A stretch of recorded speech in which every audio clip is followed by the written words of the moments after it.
hermanos, nos encontramos en estos momentos en el local del PEDIPA, que es una institución que agrupa a todas las asociaciones culturales de migrantes de la región de Ayacucho. Estamos en el velorio de Inti Sotelo, el joven que fue asesinado por la policía en la jornada de lucha que se convocó para traernos abajo al inefable Merino y reconstruir un proceso de democracia realmente popular que realmente sirva para el pueblo. En estos momentos está aquí el hermano Los Danzantes de Tijera y están rindiendo su homenaje. Hay medios de comunicación, medios de prensa presentes.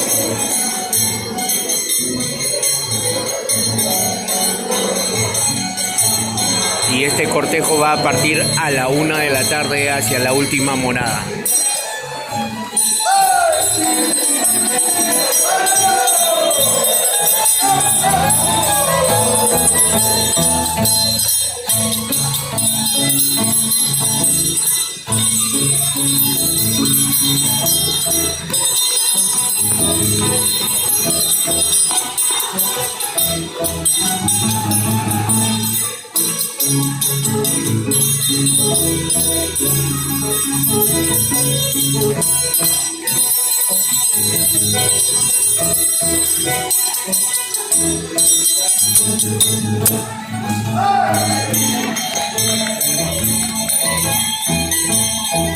Hermano Choche,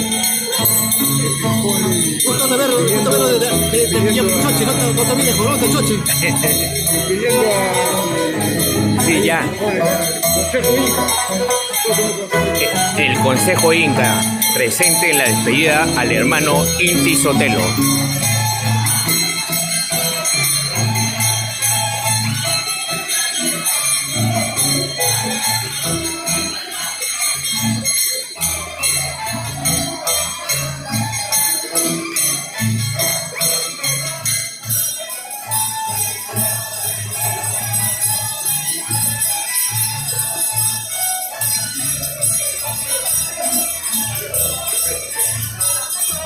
Tendré que